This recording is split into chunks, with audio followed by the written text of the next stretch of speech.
Alhamdulillahi Rabbil Alamin. Allahumma salli wa sallim wa barik ala Muhammad wa ala ali Muhammad. Allahumma anfa'na bima 'allamtana wa 'allimna ma yanfa'una wa zidna ilma wa barik lana fi ilmina warzuqna al-ikhlasa fil qawli wal 'amali kamila wa 'ilman nafi'an la yunsa wa tawfiqan daima wa sihhatan wa yaqinan wa afiyah.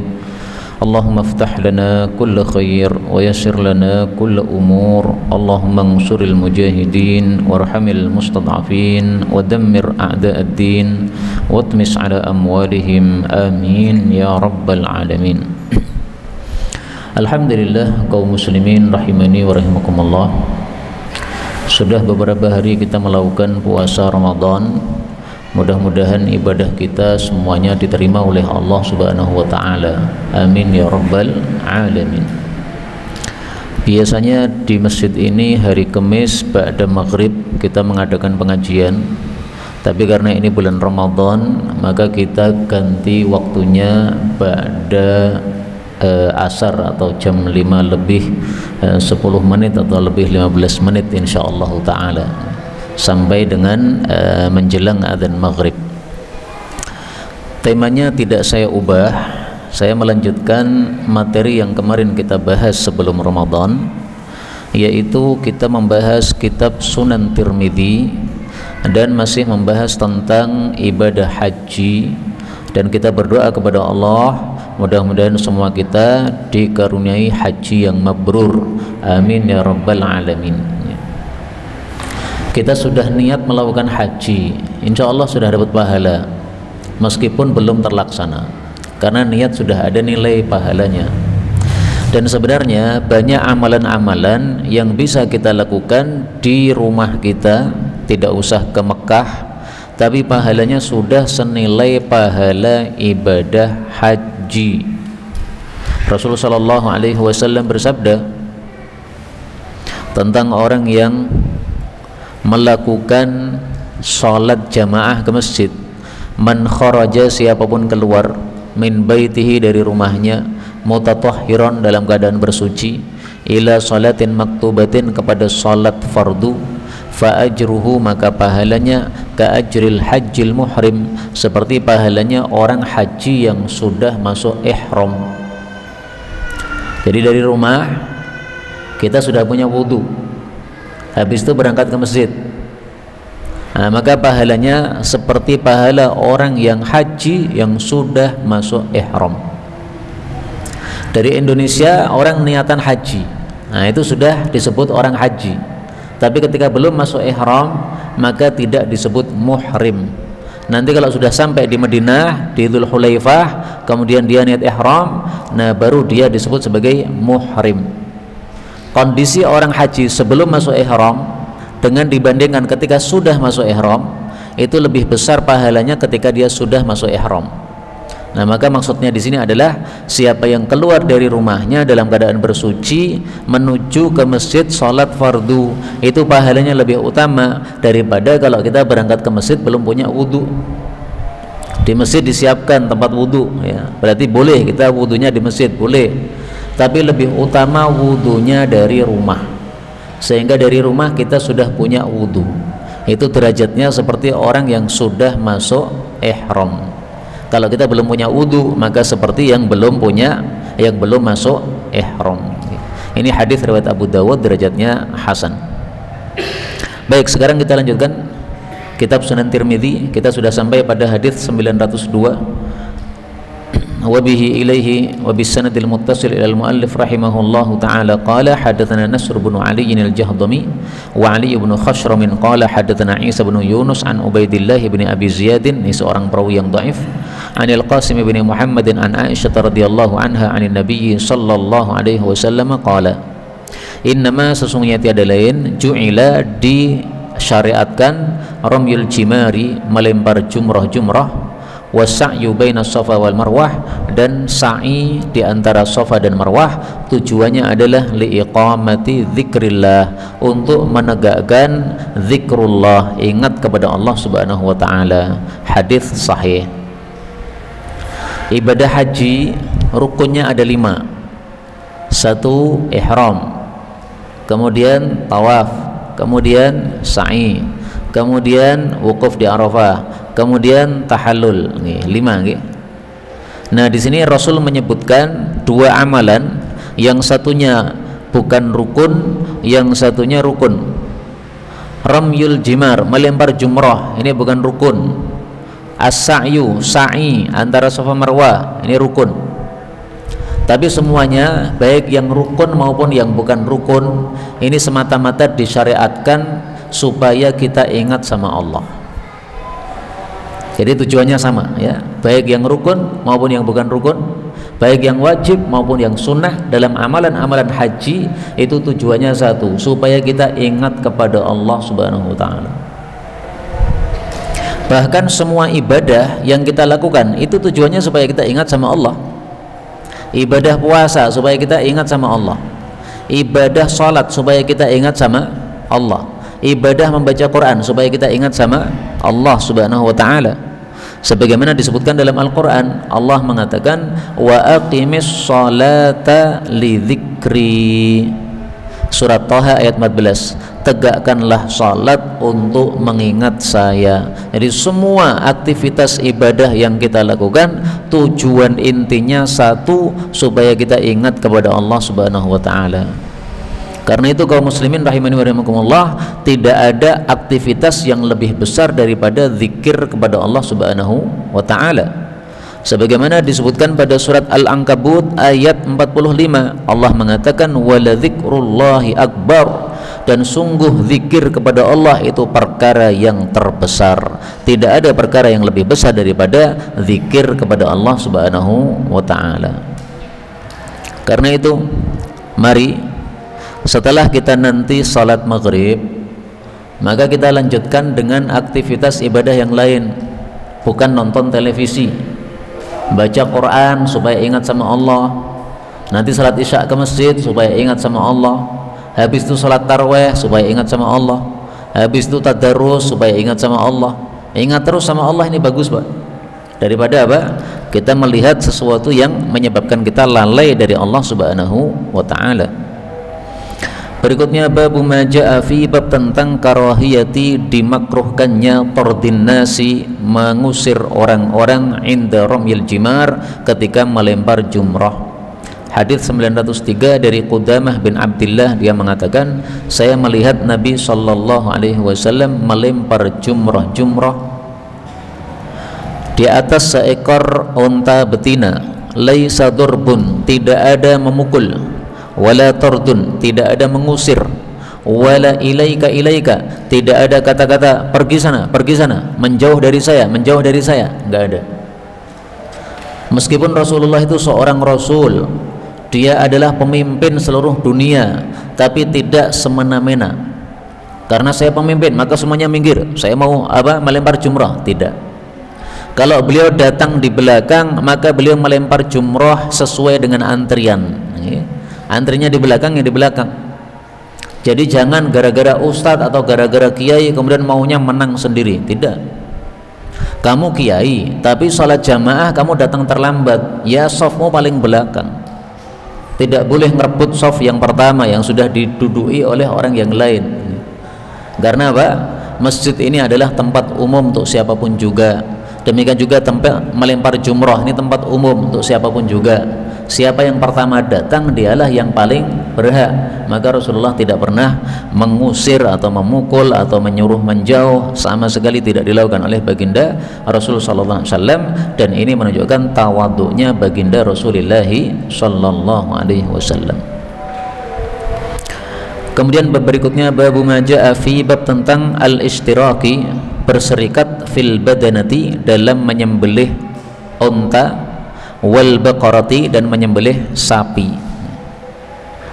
Jadi orang haji itu kan ada aktivitas menyembelih kurban. Itu hukumnya sama dengan Idul Adha, menyembelih kurban. Kalau kita menyembelih kambing, maka satu kambing satu orang. Kalau kita menyembelih unta atau sapi, maka satu ekor bisa 7 orang. Dalilnya apa? Ini 904. Dari Jabir radhiyallahu anhu, dia berkata, kami telah menyembelih bersama Nabi sallallahu alaihi wasallam pada tahun Hudaybiyah. Tahun Hudaybiyah itu tahun 6 Hijriyah. Al-baqarata, satu sapi, an sab'atin, untuk 7 orang, wal batanata, dan satu onta, an sab'atin, untuk 7 orang. Ini menunjukkan bahwa orang yang haji menyembelih korban hukumnya sama dengan orang yang tidak haji yang menyembelih korban. Satu kambing 1 orang, satu sapi bisa 7 orang. Adapun satu onta, ini sebenarnya maksimalnya bukan 7 orang, Pak. Di sini memang satu onta 7 orang, tapi dalam kasus yang lain satu onta sampai 10 orang. Sehingga untuk onta ini bebas, 7 orang boleh, 10 orang boleh. Nah, kalau 10 orang boleh, otomatis 7, 8, 9 semuanya boleh. Tapi di Indonesia nggak ada onta untuk kita sembelih ya, sehingga tidak bisa kita praktekkan ini. Nah, makanya di sini Imam Tirmidzi kemudian menyebutkan perselisihan pendapat para ulama. Pendapat mayoritas ulama, unta dengan sapi sama, yaitu untuk 7 orang, tidak boleh lebih. Ini pendapatnya Imam Syafi'i, Imam Ahmad, dan lain-lain. Pendapat yang kedua, sesuai riwayat Ibnu Abbas, bahwasanya Nabi SAW pernah menjelaskan satu sapi untuk 7 orang dan satu onta untuk 10 orang, dan itulah pendapatnya Imam Ishaq bin Rohuyah, dan dia berdalil dengan hadisnya Ibnu Abbas ini. Jadi ringkasnya ada 2 hadis. Satu hadisnya Jabir mengatakan onta dengan sapi sama untuk 7 orang. 2 hadisnya Ibnu Abbas mengatakan untuk onta bisa 10 orang. Nah, ini dua-duanya sama-sama hadis yang sahih. Kalau sama-sama hadisnya sahih, semuanya bisa dijadikan dalil. Makanya saya dalam hal ini saya mengikuti pendapat Imam Ishaq. Saya tidak ikut pendapat madhab Syafi'i. Kalau madhab Syafi'i, satu onta hanya boleh 7, nggak bisa lebih. Kalau madhab Ishaq bisa sampai 10, hadisnya sahih. Berikutnya 905, nah ini hadis yang tadi disebutkan, yaitu hadisnya Ibnu Abbas, bahwasanya kami pernah bersama Nabi SAW pada waktu safar, lalu datanglah korban Idul Adha, maka kami berserikat 1 ekor sapi untuk 7 orang dan 1 ekor unta untuk 10 orang. Dan ini adalah hadis yang hasan. Hadis yang hasan itu sama dengan hadis yang sahih, maksudnya bisa dijadikan dalil. Hadis sahih boleh dijadikan dalil, hadis hasan boleh dijadikan dalil. Hadis yang dhaif ini yang tidak bisa dijadikan dalil hukum, nggak bisa. Nah, maka dari 3 hadis ini, yang sahih sama yang hasan bisa dipakai, tapi yang dhaif untuk hukum nggak bisa dipakai. Kemudian di sini menunjukkan bahwa meskipun sedang safar, tetap disyariatkan untuk menyembelih korban. Jadi korban itu tidak hanya untuk yang mukim. Sebagian ulama berpendapat korban itu hanya bagi yang mukim saja. Kalau kita berada di Indonesia kan mukim berarti kan, nah, berarti kita apa? Kita berkorban. Tapi seandainya kita sedang bekerja di Jepang misalnya, berarti nggak usah korban, nggak, tetap juga korban di Jepang. Kita di India, ya, korban di India. Rumahnya Solo, safar ke Jakarta, silahkan korban. Di Jakarta, kalau susah cari di Jakarta ya titip orang yang ada di rumah, maka diwakilkan kepada yang di Solo juga boleh. Berikutnya babu maja'a fi, bab tentang isy'aril budn, memberi tanda kepada onta yang akan disembelih. Ini bagi orang-orang haji, Pak. Orang-orang haji, supaya ontanya tidak diganggu orang perampok misalnya, maka biasanya itu dikasih tanda. Kalau sudah dikasih tanda, ini orang-orang akan memuliakan. Oh, ini ontanya orang haji nih, jangan diganggu. Kalau kita ganggu nanti kualat nih. Jadi perampok-perampok zaman dulu pun masih bisa memuliakan apa? Orang haji, Pak. Ada tanda unta orang haji, nah, jangan diganggu. Khawatir akan apa? Mendapatkan siksa dari Allah Subhanahu wa taala. Nah, caranya memberikan tanda itu bagaimana? Mari kita pelajari. Hadis 906. Dari Ibnu Abbas radhiyallahu anhuma bahwasanya Nabi sallallahu alaihi wasallam qallada mengalungi na'laini, dua sandal. Nah, jadi tandanya yang pertama, dua sandalnya dikalungkan pada onta, sehingga orang tahu, oh ini onta haji. Wa asy'ara, dan beliau itu memberi tanda al-hadiya, binatang hadiyu. Binatang hadiyu itu yang disembelih oleh orang haji, fi syiqqil aiman, pada sisi yang kanan, sini kanan, bidhil hulaifah, di dzil hulaifah, wa amata anhu, dan beliau menyingkirkan darinya ad-dama, darah. Hadis hasan. Dijelaskan oleh para ulama, cara memberikan isy'ar atau memberikan tanda itu adalah punuknya onta yang di atas itu ya. Nah, itu digores pada bagian kanan dengan pisau. Kalau sudah digores dengan pisau akan keluar darah.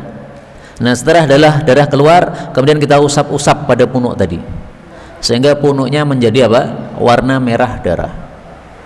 Wah, ini berarti menyiksa? Tidak, karena hanya sedikit ditusuknya dan keluarnya darah tidak sampai menyebabkan kematian onta, dan itu untuk maslahat si onta, maka tidak masalah. Itu mirip anak bayi kita perempuan, kita tusuk bagian cuping telinganya untuk dipasangi anting-anting. Sebagian ulama mengatakan nggak boleh, itu menyiksa. Mayoritas ulama mengatakan nggak apa-apa. Kenapa? Karena hanya sedikit lukanya, dan itu untuk maslahatnya anak tersebut. Ini anak perempuan, kalau tidak dipasangi anting-anting, nanti ketika dia bermain dengan anak-anak yang lainnya ditanya, kamu cewek atau cowok? Cewek, kok nggak ada anting-antingnya? Nah, jadi malu ya. Maka supaya tidak terjadi seperti itu, dikasih anting-anting nggak ada masalah, tapi tidak wajib ya. Kalau tidak dikasih anting-anting pun juga tidak masalah, tidak wajib memang, tapi itu untuk maslahat si anak, sehingga diperbolehkan, tidak ada masalah, bukan termasuk penyiksaan. Nah, setelah itu, setelah darah diusap-usapkan pada punuk bagian kanan, wa amata anhul adza, lalu darah sisanya itu dibersihkan. Yang tidak diperlukan tuh dibersihkan, tapi yang diperlukan untuk ngusap-usap tadi ya, biarkan dia menjadi merah pada punuk tadi. Kemudian di sini Imam Tirmidzi menyebutkan perselisihan pendapat para ulama tentang hukumnya melakukan isy'ar atau memberi tanda tadi.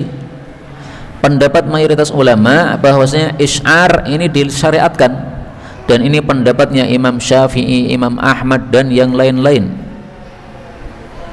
Sampai-sampai Imam Waqi' mengatakan, jangan kalian menoleh kepada perkataannya ahlur ra'yi dalam bab ini, karena isy'ar ini adalah sunnah Nabi sallallahu alaihi wasallam, sementara perkataan ahlur ra'yi yang melarang itu adalah bid'ah. Rasulullah sallallahu alaihi wasallam melakukan isy'ar, yaitu ngasih tanda unta tadi. Sementara Abu Hanifah, pemimpin ahlur ra'yi, dia mengatakan muthlah itu adalah mutilasi, menyiksa binatang. Maka Waqi' ketika mendengar seperti itu, dia marah dengan dahsyat. Saya sampaikan kepada kamu sabda Nabi sallallahu alaihi wasallam, malah kamu itu membantah dengan riwayatnya Ibrahim dari Abu Hanifah. Pantas kamu itu untuk dipenjara saja kamu ini ya, karena tidak menerima hadis Nabi sallallahu alaihi wasallam sampai kamu meninggalkan pendapat kamu ini. Nah, jadi ringkasnya pendapat mayoritas para ulama adalah bahwa memberikan tanda untuk hewan yang akan disembelih oleh orang haji ini adalah sunnatun ya, hukumnya adalah apa? Sunnah Nabi sallallahu alaihi wasallam. Pendapat yang kedua, yaitu pendapatnya mazhab Abu Hanifah atau mazhab Hanafi, mengatakan tidak disyariatkan. Nah, enggak benar ya, mungkin Abu Hanifah belum mendengar hadis ini mungkin Pak, karena Abu Hanifah itu hadis yang sampai ke telinga beliau itu baru sedikit, sehingga tidak semua hadis Nabi masuk telinga beliau. Nah, sehingga wajar kalau beliau pendapatnya bertentangan dengan hadis ini. Nah, kita yang tahu hadisnya jangan ngikuti orang lain, kita ngikuti hadis Nabi sallallahu alaihi wasallam. Berikutnya bab baru, tapi bab ini tidak ada judulnya, cuma bab begitu saja, biasanya masih berkaitan dengan bab sebelumnya. 907 dari Ibnu Umar radhiyallahu anhuma bahwasanya Nabi sallallahu alaihi wasallam membeli binatang hadiyunya dari tempat namanya Qudaid. Jadi Qudaid ini bukan nama orang tapi nama tempat ya. Qudaid itu adalah ismu maudhi, nama tempat ya. Maka beliau membeli binatang hadiyunya bukan dari Madinah tapi dari tempat namanya Qudaid. Ya, Nabi itu ketika melakukan haji, maka beliau itu memang membawa dari Madinah binatang hadiyu ya. Tapi tidak semuanya dari Madinah. Nah, sebagiannya ini dibeli dari Qudaid. Berikutnya, tapi hadis yang kita baca ini derajatnya dhaif, didhaifkan oleh Al-Albani. Adapun riwayat yang populer, Rasulullah membawa dari kota Madinah. Babu majaa, bab tentang taqlidil hadi, mengalungi binatang hadiyu, lil muqimi, bagi orang yang mukim. Mukim itu yang tidak musafir. Hadis 908 dari Aisyah radhiyallahu anha bahwasanya Aisyah mengatakan, fataltu, saya sudah memelintir qalaida, kalung-kalung hadi Rasulillah, binatang hadiyu milik Rasul sallallahu alaihi wasallam. Thumma lam yuhrim, kemudian beliau belum masuk ihram. Masuk ihramnya nanti, nunggu sampai Dzulhulaifah. Walam yatruk syai'an, dan beliau tidak meninggalkan sesuatu pun minathiyabi, dari pakaian yang biasa dipakai sehari-hari. Maksudnya apa? Maksudnya meskipun dari Madinah beliau sudah membawa binatang hadiyu, tapi karena belum masuk ihram, maka beliau masih pakai baju biasa gini. Jadi kapan seseorang yang haji atau umrah tidak boleh memakai baju biasa? Ketika dia sudah ihram. Masuk Dzulhulaifah mengucapkan labbaik Allahumma umratan, itu ihram namanya, atau labbaik Allahumma hajjan, itu ihram. Nah, baru bajunya ini dilepas. Tapi kalau baju ini dipakai setelah kita mengucapkan labbaik Allahumma umratan, nggak boleh, itu berarti melanggar, nanti bisa kena denda. Tapi kalau sebelumnya, sebelum ihram, maka dipakai, nggak ada masalah, meskipun sudah membawa binatang hadiyu. Kita berangkat dari Indonesia, sudah membawa kain ihram, apakah berarti kita harus pakai kain ihram tadi? Tidak. Kenapa? Belum masuk ihram. Kapan masuk ihram? Nanti kalau kita ke Dzulhulaifah, kemudian kita mengucapkan labbaik Allahumma umratan, itu baru masuk ihram. Nah, baru kita memakai baju tersebut sebelum mengucapkan itu ya. Tapi selama dia keberangkatan dari Indonesia, meskipun kita sudah membawa baju ihram, belum kita pakai karena belum masuk waktu ihram.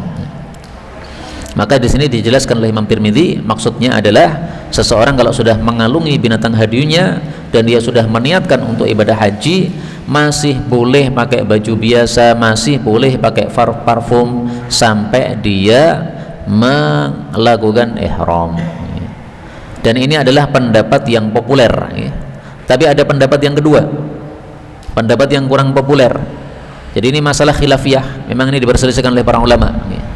Pendapat yang kedua, sebagian ulama mengatakan kalau seseorang sudah mengalungi binatang hadiyunya, maka berarti sudah wajib atasnya sesuatu yang wajib bagi orang yang ihram. Tidak boleh potong kuku, tidak boleh pakai parfum, tidak boleh potong rambut, tidak boleh pakai baju biasa bagi laki-laki ya. Nah, tapi pendapat ini tidak sesuai hadis yang kita baca tadi. Berikutnya babu majaa fi, bab tentang taqlidil ghanam, mengalungi kambing. Jadi kalau kita membawa binatang berupa kambing, kambingnya dikalungi tidak? Kalau tadi kan unta. Nah, kalau kambing gimana? Ini hadisnya 909 dari Aisyah radhiyallahu anha berkata, adalah saya memilin atau memelintir kalung-kalung untuk binatang hadiyunya Rasulullah sallallahu alaihi wasallam, kullaha ghanaman, semuanya adalah berupa kambing-kambing. Kemudian beliau tidak ihram sampai tadi masuk Dzulhulaifah baru ihram. Di sini ada kata-kata aftil, memelintir, memilin. Kenapa? Karena kalungnya itu terbuat dari kapas. kapas dipelintir gini, nah, nanti kan jadi tali. Nah, maka setelah menjadi tali kemudian dibuat untuk kalung.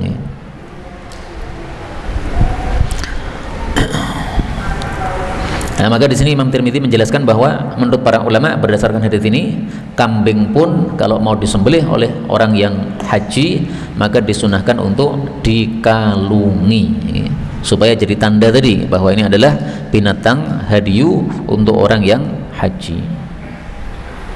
Berikutnya babu maja, bab tentang idza ataba atiba, apabila loyo, apabila lemes, al hadiyu, binatang hadiyu, ma yusna'u bih, apa yang harus dilakukan terhadap binatang tadi.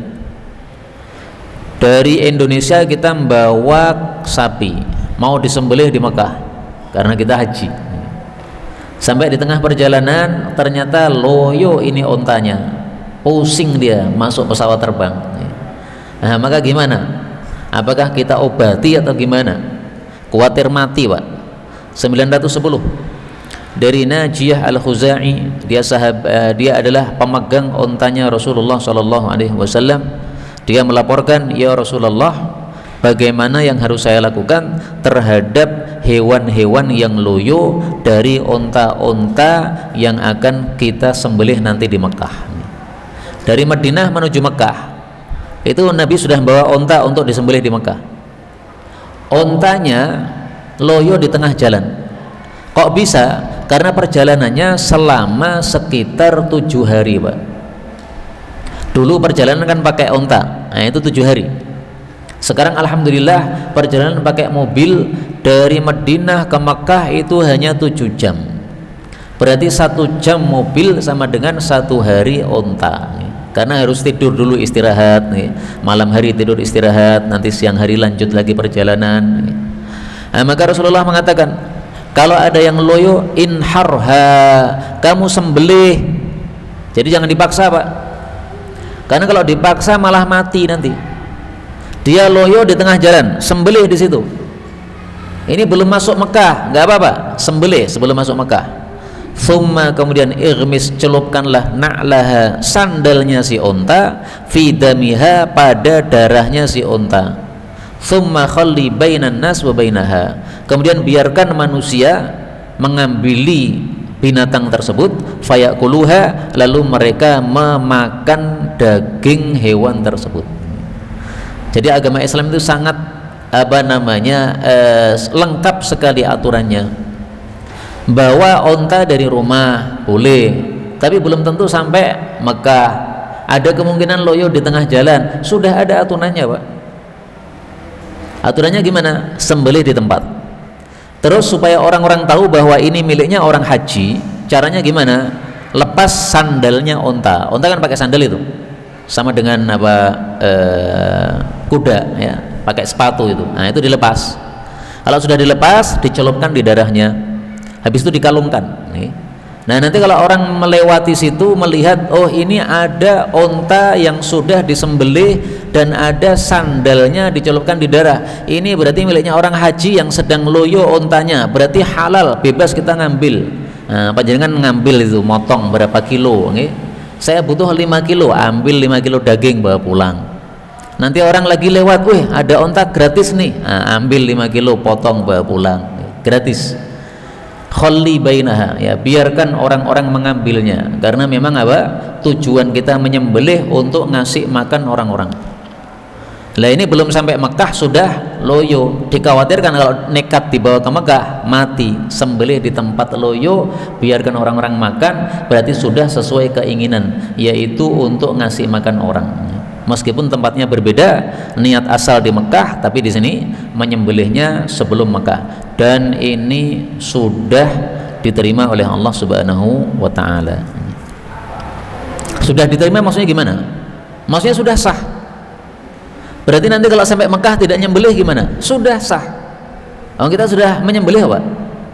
Jadi misalnya antum bawa 1 onta, kewajibannya seandainya 1 onta saja, nah, maka sudah disembelih, sudah sah. Makanya di sini dijelaskan oleh Imam Tirmidzi, para ulama mengatakan untuk hadiyut tatawwu, binatang hadiyu yang sifatnya sunnah, kalau loyo di tengah jalan maka dia tidak boleh memakan demikian juga rombongan safarnya tidak boleh memakan, tetapi dibiarkan orang-orang yang lewat untuk mengambil dan memakannya, dan ini sudah sah untuk dia, sudah sah. Tapi itu syaratnya untuk apa? Binatang hadiu yang sifatnya tatawwu, yang sunnah. Dan ini adalah pendapatnya Imam Syafi'i, Imam Ahmad, dan yang lain-lain. Dan mereka mengatakan kalau dia makan, maka dia harus menanggung dendanya sekitar apa yang dia makan.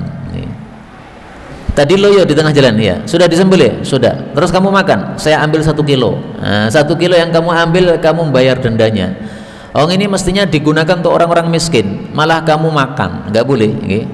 Nah, maka dendanya berapa? Senilai yang kita ambil. 1 kilo nilainya berapa? Daging onta. Seandainya 1 kilo 200.000, nah, kita mengeluarkan duit 200.000, berikan kepada siapa? Kasih orang-orang miskin. Ini dendanya tadi. Tidak boleh makan, malah makan. Ini pendapat yang pertama, Pak, dan ini pendapat yang populer, karena di sini ada perselisihan pendapat. Pendapat yang kedua mengatakan, sebagian ulama berkata, apabila dia makan dari binatang hadiyu sunnah, maka dominal ladzi akala, faqad domina, maka sungguh telah menanggung alladzi akala, orang yang telah memakan. Jadi perbedaannya apa ini? Kalau pendapat pertama, dia hanya menanggung sesuai yang dia makan saja. Pendapat yang kedua, domina, dia menanggung apa yang dia makan. Mohon maaf, ini saya masih rancu. Apa perbedaan antara domina dengan gharima? Taib, coba kita lihat dulu di dalam kitab syarahnya. Mudah-mudahan dijelaskan oleh penulis syarahnya ini, yaitu Syekh Mubarakfuri.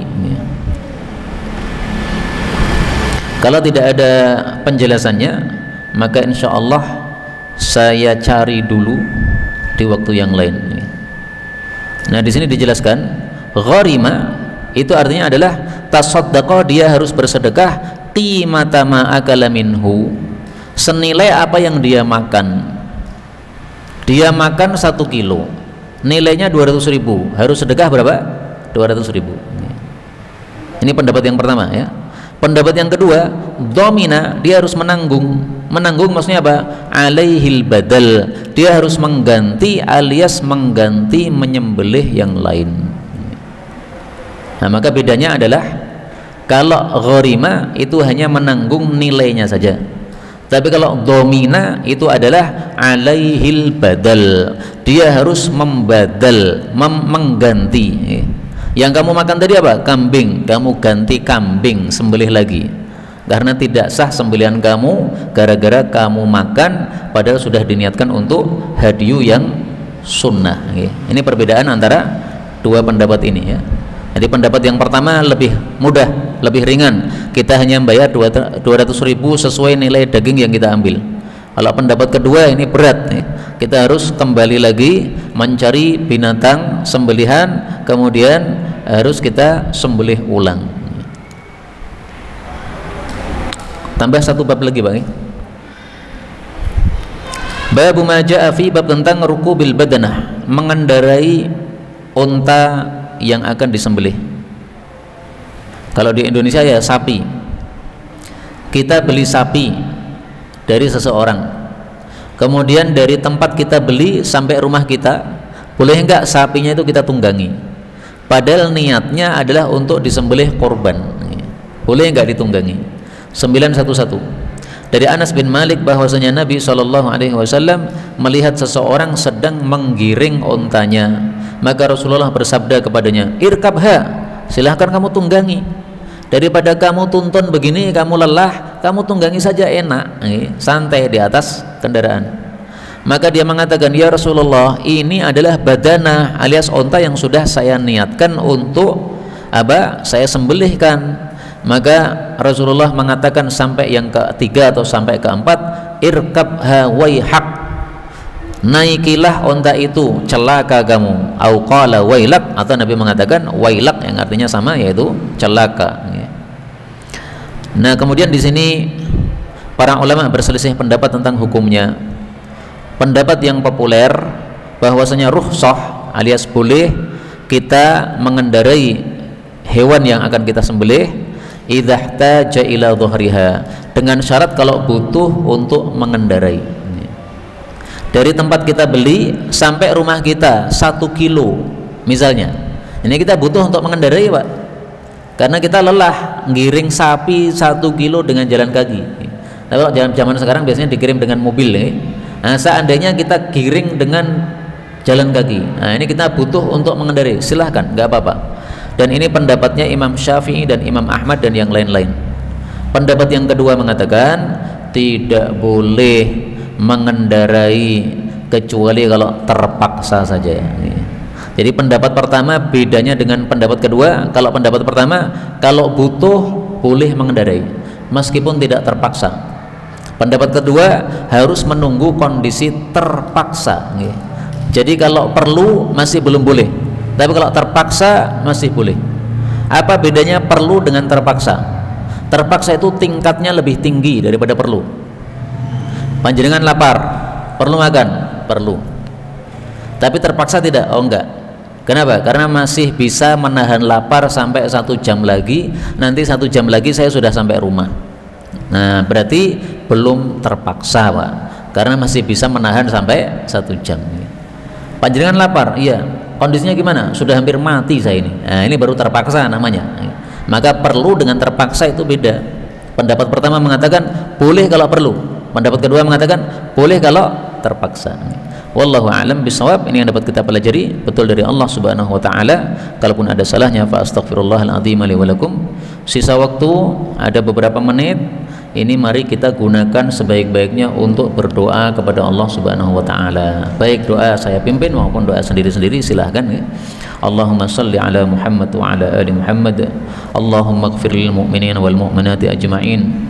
Rabbana atina fid dunya hasanah wa fil akhirati hasanah wa qina adzaban nar. Allahumma ansur man nasara ad-din wa khadhil man khadhala al-muslimin wa ansuril mustad'afina minal mu'minin wa ayyidna wa ayyidhum bi ruhin minka ya rabbal alamin. Rabbana taqabbal minna innaka antas sami'ul alim wa tub 'alaina innaka antat tawwabur rahim. Rabbana ighfir lana dhunubana wa israfana fi amrina wa thabbit aqdamana wansurna 'alal qaumil kafirin. Allahumma inna nas'aluka al-khaira kullah wa na'udzubika minasy syarri kullih. Rabbana hab lana min azwajina wa dhurriyyatina qurrata a'yun waj'alna lil muttaqina imama. Allahumma ansuril mujahidin warhamil mustad'afin wa dammir a'da'ad-din watmis 'ala amwalihim. Allahumma rabbana innana zalamna anfusana wa illam taghfir lana wa tarhamna lanakunanna minal khasirin. Allahumma inna nas'aluka khaira ma sa'alaka Muhammadun sallallahu alaihi wasallam wa na'udzubika min syarri ma ista'adha minhu nabiyyuka Muhammadun sallallahu alaihi wasallam. Allahumma inna nas'aluka al-jannata wa ma qarraba ilaiha min qawlin aw amal wa na'udzubika minan nari wa ma qarraba ilaiha min qawlin aw amal. Allahumma inna nas'aluka ridhaka wal jannah wa na'udzubika min sakhatika wan nar. Allahumma inna nas'aluka al-khaira kullah ajilahu wa ajilah wa na'udzubika minasyarri kullih ajilihi wa ajilih. Wa sallallahu wa sallama wa baraka ala nabiy Muhammad walhamdulillahi rabbil alamin.